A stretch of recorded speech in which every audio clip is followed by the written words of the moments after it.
കൂട്ടുകാരെ, ചൂടുകാലമായതുകൊണ്ട് ഐസ്ക്രീം ഒക്കെ ധാരാളം കഴിക്കുന്നുണ്ടാവല്ലോ. അപ്പോൾ ഐസ്ക്രീം കഴിച്ചിട്ട് ഐസ്ക്രീം സ്റ്റിക്ക് കളയരുത്. അതുകൊണ്ട് നമുക്കൊരു അടിപൊളി ക്രാഫ്റ്റ് ചെയ്യാം. അപ്പോൾ ഈ വരുന്ന സൺഡേ, അതായത് മെയ് 14 മദേഴ്സ് ഡേ ആണെന്ന് എല്ലാവർക്കും അറിയാമല്ലോ. അതുകൊണ്ട് തന്നെ നമ്മളൊരു മദേഴ്സ് ഡേ സ്പെഷ്യൽ ക്രാഫ്റ്റാണ് ചെയ്യാൻ പോകുന്നത്. അപ്പോൾ ആദ്യം തന്നെ ഇതുപോലൊരു വൈറ്റ് പേപ്പറിൽ ഒരു ഹാർട്ട് ഷേപ്പ് വരച്ച് കൊടുക്കുക. എന്നിട്ട് ആ ഹാർട്ട് ഷേപ്പിൻ്റെ അകത്ത് ഇതുപോലെ സിമ്പിളായിട്ട് കുറച്ച് ലൈൻസൊക്കെ ഇട്ടാൽ നമുക്ക് ഒരു അമ്മേനെയും കുട്ടിയെയും വരയ്ക്കാൻ പറ്റും. നോക്കി വരയ്ക്കാൻ ഇഷ്ടമുള്ള കൂട്ടുകാർക്കൊക്കെ വരച്ചെടുക്കാൻ വേണ്ടിയിട്ട് കുറച്ച് സ്ലോയിലാണ് ഇപ്പോൾ ഞാൻ ഈ വീഡിയോ ഇട്ടിരിക്കുന്നത്. അപ്പം ഫാസ്റ്റായിട്ട് കാണണമെന്നുള്ള കൂട്ടുകാർക്ക് നമുക്ക് 2x സ്പീഡിട്ട് കാണാവുന്നതാണ്. അമ്മയെന്ന് പറയുന്നത് ഒരു വികാരം തന്നെയാണല്ലേ. ഒരു കുട്ടിയെ സംബന്ധിച്ചിടത്തോളം അവരുടെ ജീവിതത്തിലെ ഏറ്റവും പ്രധാനപ്പെട്ട റോള് വഹിക്കുന്നയാൾ അമ്മയാണല്ലേ. അപ്പോൾ അമ്മയ്ക്ക് നിങ്ങൾ ഇതിനു മുമ്പ് മദേഴ്സ് ഡേക്ക് വിഷ് ചെയ്യാറുണ്ടോ, അല്ലെങ്കിൽ മദേഴ്സ് ഡേക്ക് ഗിഫ്റ്റ് കൊടുക്കാറുണ്ടോ? ഒരു ദിവസം അമ്മമാർക്ക് സ്പെഷ്യലായിട്ടുള്ളത് അവർക്ക് വേണ്ടി എന്താണ് നമ്മൾ ചെയ്യാറുള്ളത് വ്യത്യസ്തമായിട്ട്, അതൊന്ന് കമൻറ്റ് ചെയ്യണേ. അതുപോലെ തന്നെ മദേഴ്സ് ഡേക്ക് മാത്രമല്ല, എല്ലാ ദിവസവും നമ്മുടെ അമ്മമാരെ നമ്മൾ പരിഗണിക്കേണ്ടതുണ്ട്. അവർ നമുക്ക് തരുന്ന സ്നേഹവും കരുതലുമൊക്കെ ഈ ലോകത്ത് മറ്റെവിടെ നിന്നും നമുക്ക് കിട്ടത്തില്ല അല്ലേ. അപ്പം നമ്മുടെ അമ്മമാരെ നമ്മൾ തീർച്ചയായിട്ടും കരുതണം. അവരോട് സ്നേഹമായിട്ട് സംസാരിക്കാനും അവർക്ക് വേണ്ട സഹായങ്ങളൊക്കെ ചെയ്തു കൊടുക്കാനും നമ്മൾ ദിവസവും സമയം കണ്ടെത്തുക തന്നെ വേണം. അപ്പോൾ നമ്മുടെ ഡ്രോയിങ് ഏകദേശം പൂർത്തിയായിട്ടുണ്ട്. ഇനി ഞാനിത് കളർ ചെയ്ത് കൊടുക്കുകയാണ്. അപ്പോൾ ബ്രഷ് പെൻ ഉപയോഗിച്ചിട്ടാണ് കളർ ചെയ്യുന്നത്. എന്ത് മീഡിയം ഉപയോഗിച്ചും നമുക്ക് കളർ ചെയ്തെടുക്കാം. മുടിയിൽ ലൈറ്റ് ബ്രൗണും ഡാർക്ക് ബ്രൗണുമാണ് കൊടുത്തത്. മുഖത്ത് സ്കിൻ കളർ കൊടുക്കുന്നുണ്ട്. കണ്ണിൻ്റെ മുകളിലും അതുപോലെ തന്നെ കവിളിലും കുറച്ച് ഡാർക്കാക്കി കൊടുക്കുന്നുണ്ട്. അപ്പോൾ ഇതുപോലെ തന്നെ കുട്ടിയുടെ മുഖവും അതുപോലെ തന്നെ രണ്ടുപേരുടെയും കൈയും കളർ ചെയ്ത് കൊടുക്കുന്നുണ്ട്.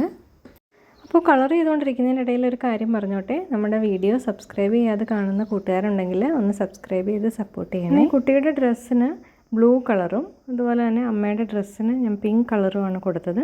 അതൊക്കെ നമുക്ക് ഇഷ്ടമുള്ള കളർ തന്നെ കൊടുക്കാം. ഇനി വരയ്ക്കാൻ അറിയാത്ത കൂട്ടുകാരുണ്ടെങ്കിൽ വിഷമിക്കേണ്ട, നമ്മുടെ ഇൻസ്റ്റാഗ്രാം പേജിൽ ഞാൻ ഈ പടം കൊടുക്കാം, നിങ്ങൾക്ക് അവിടെ നിന്ന് ട്രേസ് ചെയ്തെടുക്കാം. അപ്പോൾ അവസാനമായിട്ട് ഇതുപോലെ കുറച്ച് കുഞ്ഞ് ഹാർട്ട് ഷേപ്പ് ഈ വെറുതെ കിടക്കുന്ന വൈറ്റ് സ്പേസിൽ വരച്ചു കൊടുക്കുന്നുണ്ട്. അപ്പോൾ ഇതോടെ ആയിക്കഴിഞ്ഞാൽ നമ്മുടെ ഡ്രോയിങ് പാർട്ട് കഴിഞ്ഞു. ഇനി നമ്മൾ ചെയ്യേണ്ടത് ഈ ഹാർട്ട് ഷേപ്പ് ഒന്ന് വെട്ടിയെടുക്കുക, ഔട്ട്ലൈൻ ബോർഡറിൽ കൂടെ ഒന്ന് വെട്ടിയെടുക്കുക. വെട്ടിയെടുത്തിട്ട് ഇതൊരു സൈഡിൽ മാറ്റി വെക്കുക. നമ്മൾ കഴുകി വൃത്തിയാക്കി വെച്ചിരിക്കുന്ന ഐസ്ക്രീം സ്റ്റിക്ക് എടുക്കുക. 2 എണ്ണം ഇതുപോലെ ഒരേ അകലത്തിൽ വെച്ചിട്ട് അതിൻ്റെ പുറത്ത് പശ തേക്കുക. എന്നിട്ട് മുകളിൽ 2 എണ്ണം ഇതുപോലെ ഒട്ടിച്ചെടുക്കുക. അപ്പോൾ നമ്മളൊരു ഫോട്ടോ ഫ്രെയിം പോലെയാണ് ചെയ്തേക്കുന്നത്. ഇനി ഇതൊന്ന് ഉണങ്ങാൻ വെയിറ്റ് ചെയ്യണം. ഇനി നമ്മൾ ചെയ്യേണ്ടത് ഇതുപോലെ തന്നെ വേറൊരു ഐസ്ക്രീം സ്റ്റിക്ക് എടുത്തിട്ട് നേരെ പകുതിയായിട്ട് 2ആയിട്ട് മുറിക്കുക.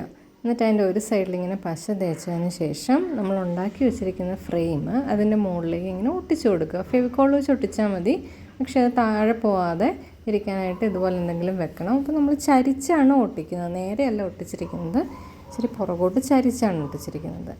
ഇതിങ്ങനെ ഒരു 5-10 മിനിറ്റ് ഇരുന്ന് സെറ്റായി കഴിഞ്ഞതിന് ശേഷം ഇതിൻ്റെ അകത്തുനിന്ന് ഓരോ കുപ്പിയും നമ്മൾ മാറ്റിയിട്ട് അതിന് പകരം അവിടെ ഐസ്ക്രീം സ്റ്റിക്ക് വെച്ച് സപ്പോർട്ട് ചെയ്ത് കൊടുക്കുക. അപ്പോൾ നമ്മൾ മുകളിലും താഴെയും ഒട്ടിച്ച് കൊടുക്കണം. അപ്പോൾ ഇങ്ങനെ ഒട്ടിക്കുന്ന സമയത്ത് ഇത് ഭയങ്കര ഫ്ലെക്സിബിൾ ആയിരിക്കും, ഇങ്ങനെ അനങ്ങിക്കൊണ്ടിരിക്കും. അപ്പോൾ പുറകിൽ ഇങ്ങനെ അനങ്ങാതിരിക്കാൻ നമ്മൾ ഒരു ബാറോട് ഒട്ടിച്ച് കൊടുത്തിട്ടുണ്ട്. ഇനി നമ്മൾ ഇതിങ്ങനെ ഫ്രെയിമായിട്ട് സെറ്റായി കിട്ടാനായിട്ട് കുറച്ചധികം നേരം, ഒരു 2 മണിക്കൂറെങ്കിലും ഇത് അനക്കാതെ വെക്കണം. എന്നാലേ നമ്മൾ കറക്റ്റായിട്ട് സെറ്റായിട്ട് കിട്ടുള്ളൂ. അപ്പോൾ നമ്മൾ സാധാ ഫെവിക്കോൾ വെച്ചിട്ടാണ് ഒട്ടിച്ചിരിക്കുന്നത്. ഇതല്ലാതെ ഗ്ലൂ ഗണ്ണോ ക്വിക്ക് ഫിക്സോ ഒക്കെ നമുക്ക് ഉപയോഗിക്കാം. അപ്പം ഒട്ടിച്ച് കഴിഞ്ഞാൽ ഇതാണ്, നമ്മൾ കുറച്ച് സമയം അത് അനക്കാതെ വെച്ചെങ്കിൽ മാത്രമേ നമുക്ക് സ്ട്രോങ് ആയിട്ട് കിട്ടത്തുള്ളൂ. പക്ഷേ അനക്കാതെ വെച്ച് അത് ഉണങ്ങി കിട്ടിക്കഴിഞ്ഞാൽ അത്യാവശ്യം നല്ല സ്ട്രോങ് ആയിട്ട് തന്നെ കിട്ടും. ഇനി നമുക്ക് ചെയ്യാനുള്ളത് ഈ ഫ്രെയിമിന് നമുക്ക് കളർ കൊടുക്കുകയാണ്. നിങ്ങൾക്ക് ഇഷ്ടമുള്ള കളർ കൊടുക്കാം. അപ്പം ഞാൻ ബ്ലാക്ക് കളറാണ് കൊടുത്തിരിക്കുന്നത്, അക്രിലിക് പെയിൻ്റാണ് ഉപയോഗിച്ചിരിക്കുന്നത്. നമ്മൾ മൊത്തം ഫ്രെയിമും കവർ ചെയ്യുന്ന രീതിയിൽ നല്ല വൃത്തിയായിട്ട് പെയിൻറ്റ് ചെയ്ത് കൊടുക്കുക. എന്നിട്ട് നമ്മൾ ഇതൊന്ന് ഉണങ്ങാനായിട്ട് കുറച്ച് നേരം വെക്കണം. ഉണങ്ങിക്കഴിഞ്ഞാൽ നമ്മൾ നേരത്തെ വരച്ച് റെഡിയാക്കി വെച്ചിരിക്കുന്ന നമ്മുടെ പടം ഇതിൽ ഫ്രെയിമിൽ ഒട്ടിച്ചു കൊടുക്കാം. അപ്പോൾ നല്ല അടിപൊളി ഒരു ടേബിൾ ഡെക്കർ റെഡി ആയിട്ടുണ്ട്. അപ്പോൾ നമുക്ക് ഇതുപോലെ തന്നെ ഇത് ഒരുപാട് കാലം സൂക്ഷിക്കാൻ പറ്റും. നമ്മൾ കടയിൽ നിന്ന് വാങ്ങിച്ചു കൊടുക്കുന്ന ഒരു ഗിഫ്റ്റിനേക്കാളും എത്രത്തോളം വാല്യൂ ഉള്ളതാണ് നമ്മളുടെ സ്വന്തം കൈകൊണ്ട് നമ്മൾ ചെയ്യുന്നത് അല്ലേ. അപ്പോൾ ഇന്നത്തെ വീഡിയോ എല്ലാവർക്കും ഇഷ്ടമായെന്ന് വിചാരിക്കുന്നു. വീണ്ടും പുതിയൊരു വീഡിയോ ആയിട്ട് കാണാം. ബൈ.